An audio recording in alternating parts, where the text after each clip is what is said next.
ये कहानी है एक गांव की, जहां एक चिराग कभी नहीं बुझता। लोग कहते थे वो आखिरी चिराग है, और जब वो बजेगा कुछ खौफनाक आजाद हो जाएगा। इसीलिए कोई इस घर के पास नहीं जाता था। मगर एक दिन उमरान नाम का नौजवान वहां आ गया। उसे यकीन नहीं था उन कहानियों पर। आधी रात होते ही वो इस घर की तरफ चल पड़ा। हर कदम के साथ खामोशी और गहरी होती जा रही थी। दरवाजा खुद ही आहिस्ता से खुल गया और कमरे के बीच में वो आखिरी चिराग जल रहा था, और उसके पास एक बूढ़ा आदमी बैठा था। उसकी आंखों में खौफ छुपा हुआ था। बूढ़े ने कहा, यहां से चले जाओ। उमरान हंस पड़ा, यह सिर्फ एक चिराग है। अचानक तेज हवा चलने लगी। चिराग की लो कांपने लगी। उसे बुझने मत दे। मगर चिराग बच गया और कमरा अंधेरे में डूब गया। फिर अंधेरे में दो सुर्ख आंखें चमके। बूढ़ा आदमी कांपने लगा।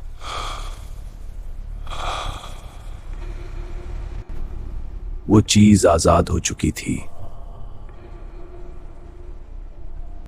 उमरान को अपनी गलती का एहसास हुआ। अंधेरा जिंदा हो गया था और वो करीब आ रहा था।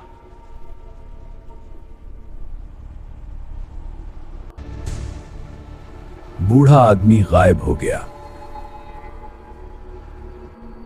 अब इमरान उकीला था।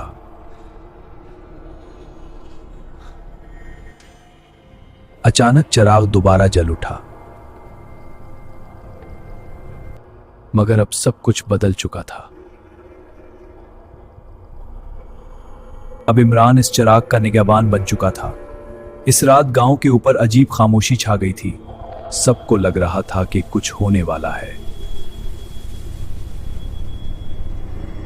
चिराग फिर जल रहा था, मगर अब उसका निगहबान बदल चुका था। अब इमरान इस चिराग की हिफाजत कर रहा था, मगर अंधेरे की वो चीज अभी भी करीब थी। वो चीज अभी मुकम्मल तौर पर नहीं गई थी। चिराग की लो एक बार फिर कांपने लगी और अंधेरे में फिर वो आंखें चमकी। उमरान ने फौरन उधर देखा।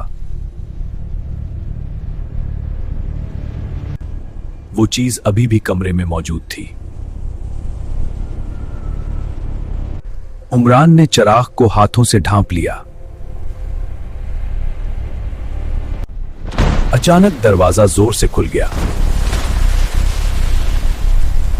बाहर सिर्फ अंधेरा था।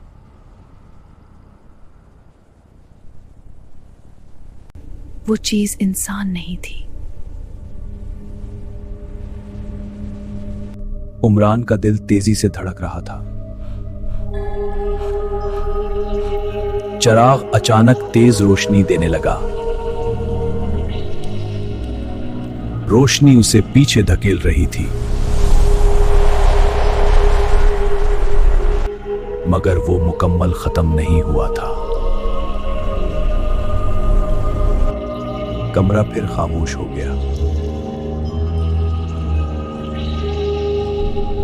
अब उसे समझ आ चुकी थी।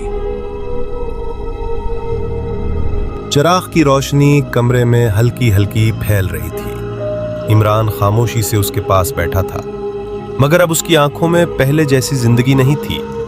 वो जान चुका था कि अब वो उस घर से कहीं नहीं जा सकता। अचानक बाहर से कदमों की आवाज आई। दरवाजा आहिस्ता आहिस्ता चर्र की आवाज के साथ खुला। एक नौजवान लड़का अंदर दाखिल हुआ। वो गांव का लड़का हमजा था। हमजा ने अंधेरे में बैठे इमरान को देखा और डरते हुए बोला, इमरान भाई, आप यहां क्या कर रहे हैं? इमरान ने आहिस्ता से सर उठाया। चिराग की रोशनी उसके चेहरे पर पड़ी और हमजा चूक गया, क्योंकि इमरान की आंखें अब मुकम्मल सियाह हो चुकी थीं। इमरान धीमी आवाज में बोला, वापस चले जाओ, ये जगह तुम्हारे लिए नहीं है। हमजा ने हैरानी से पूछा, ये चिराग क्या है? इमरान ने चिराग की तरफ देखते हुए कहा, ये एक कैद है। हमजा ने कहा, किस चीज की कैद? अचानक चिराग की लो जोर से हिलने लगी। दीवारों से सरगोशियां आने लगी। हमें आजाद करो, हमें आजाद करो। हमजा खौफ से पीछे हट गया। इमरान ने घबराकर चिराग को दोनों हाथों से ढांप लिया और बोला, अगर ये चिराग बुझ गया तो इस बार वो चीज मुकम्मल तौर पर आजाद हो जाएगी। हमजा ने डरते हुए पूछा, वो चीज क्या है? अचानक कमरे के कोने में अंधेरा हरकत करने लगा। दीवार पर एक बहुत बड़ा साया उभर आया। वो साया आहिस्ता आहिस्ता इंसान की शक्ल लेने लगा, मगर उसके हाथ बहुत लंबे और चेहरा बिल्कुल खाली था। हमजा की सांस रुक गई। इमरान ने आहिस्ता कहा, ये वही है जिसे उस चिराग में कैद रखा गया था। अचानक हुआ का तेज झोंका आया। चिराग की लो फिर जोर से कांपने लगी और वो साया हंसा। एक खौफनाक आवाज गूंजी, आखिरकार मेरा वक्त आ गया। चिराग की रोशनी कम होने लगी। चिराग की रोशनी कमजोर होने लगी। कमरे में अंधेरा दोबारा फैलने लगा। वो साया आहिस्ता आहिस्ता दीवार से नीचे उतर रहा था। हमजा खौफ से पीछे हट गया। उसकी सांस तेज हो गई थी। इमरान ने जोर से कहा, चिराग को मत बुझने देना। मगर हवा का एक और तेज झोंका आया। चिराग की लो बहुत छोटी हो गई। अचानक वो साया जमीन पर आ गया। अब वो एक लंबी खौफनाक मखलूक की शक्ल में खड़ा था। उसके हाथ बहुत लंबे थे और उसका चेहरा बिल्कुल खाली था। वो आहिस्ता आहिस्ता हमजा की तरफ बढ़ने लगा। हमजा डर कर चलाया। ये क्या चीज है? इमरान ने घबरा कर कहा, यह अंधेरे की रूह है। इसे सदियों पहले इसी चिराग में कैद किया गया था। वो मखलूक जोर से हंसी। उसकी आवाज पूरे कमरे में गूंजने लगी। फिर वो बोला, तुम इंसान हमेशा एक ही गलती करते हो, रोशनी को कमजोर होने देते हो। वो अब चिराग के बिल्कुल करीब आ चुका था। चिराग की लो अब बहुत छोटी रह गई थी। इमरान ने जल्दी से चिराग को अपने हाथों में उठा लिया, मगर मखलूक ने लंबा हाथ बढ़ाया और चिराग को छूने ही वाली थी। इसी लम्हे हमजा ने करीब पड़ी लकड़ी उठाई और पूरी ताकत से खिड़की बंद कर दी। हवा रुक गई। चिराग की लो अचानक फिर तेज हो गई। रोशनी पूरे कमरे में फैल गई। वो मखलूक दर्द से चीखी। उसका जिस्म दोबारा धुएं में बदलने लगा। चंद लम्हों में वो दोबारा दीवार के अंधेरे में कैद हो गई। कमरा फिर खामोश हो गया। हमजा और इमरान दोनों जमीन पर बैठ गए। काफी देर बाद इमरान ने आहिस्ता कहा, अब तुम समझ गए हो, ये चिराग क्यों कभी नहीं बुझना चाहिए। हमजा ने चिराग की तरफ देखा।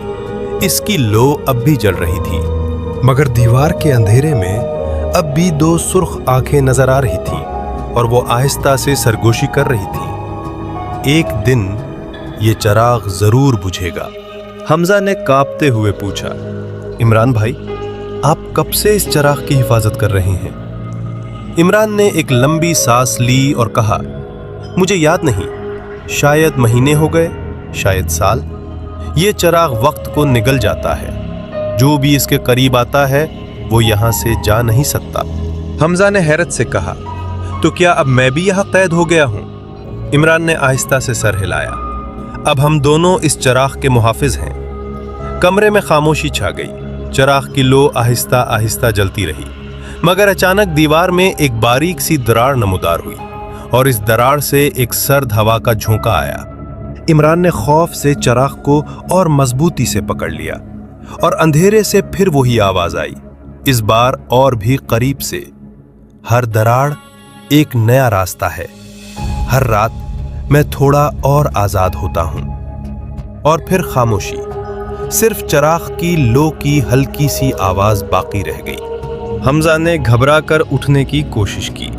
उसने दरवाजे की तरफ कदम बढ़ाया, मगर जैसे ही उसने दरवाजे का हैंडल पकड़ा वो जल रहा था। हमजा ने चीख कर हाथ खींच लिया। इमरान ने पीछे से कहा, मैंने भी यही कोशिश की थी कई बार, ये घर हमें जाने नहीं देगा। अचानक बाहर से फिर कदमों की आवाज आई। दोनों खामोश हो गए। कोई और आ रहा था। इमरान ने सरगोशी में कहा, एक और शिकार। ये मखलूक लोगों को अपनी तरफ खींचती है, जैसे मुझे खींचा था, जैसे तुम्हें खींचा। दरवाजे पर दस्तक हुई, 1, 2, 3 बार, और फिर अंधेरे से वो आवाज फिर गूंजी, इस बार हंसते हुए। देखा, मैंने कहा था ना, रोशनी हमेशा के लिए नहीं रहती। चिराग की लू एक बार फिर कौपी। हमजा ने इमरान की आंखों में देखा और उसे वहां सिर्फ अंधेरा नजर आया। बाहर दस्तक जारी थी और चिराग की रोशनी आहिस्ता आहिस्ता कम होती जा रही थी। मत आना।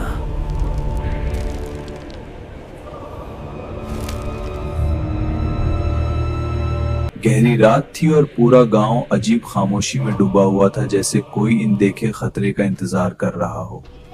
गांव के किनारे वही पुराना कब्रिस्तान था जहां लोग रात को जाने से डरते थे, क्योंकि वहां अजीब आवाजें सुनाई देती थी। इसी कब्रिस्तान में एक पुरानी कब्र अचानक हिलने लगी, जैसे इसके अंदर कोई जिंदा चीज हरकत कर रही हो। जमीन के अंदर से आहिस्ता आहिस्ता एक अजीब सी दस्तक की आवाज सुनाई देने लगी, जैसे कोई बाहर आने की कोशिश कर रहा हो। ठक ठक ठक वो आवाज बार बार आ रही थी और कब्र की मिट्टी आहिस्ता आहिस्ता ऊपर उठने लगी। अचानक कब्र के अंदर से एक मुर्दा हाथ बाहर निकला और उसने जमीन को मजबूती से पकड़ लिया। वो हाथ आहिस्ता आहिस्ता ऊपर उठा और ऐसा लगा जैसे कोई मुर्दा दोबारा जिंदा होकर बाहर आ रहा हो। चंद लम्हों बाद एक सिया साया कब्र से बाहर खड़ा था और उसकी आंखें अंधेरे में अजीब तरह चमक रही थी। उसी वक्त अहमद वहां से गुजर रहा था और जब उसने वो मंजर देखा तो उसके जिस्म में खौफ की लहर दौड़ गई। अहमद का दिल तेजी से धड़कने लगा, क्योंकि उसने अपनी जिंदगी में ऐसा खौफनाक मंजर पहले कभी नहीं देखा था। वो सिया साया आहिस्ता आहिस्ता अहमद की तरफ मुड़ा और खामोशी से उसे घोरने लगा।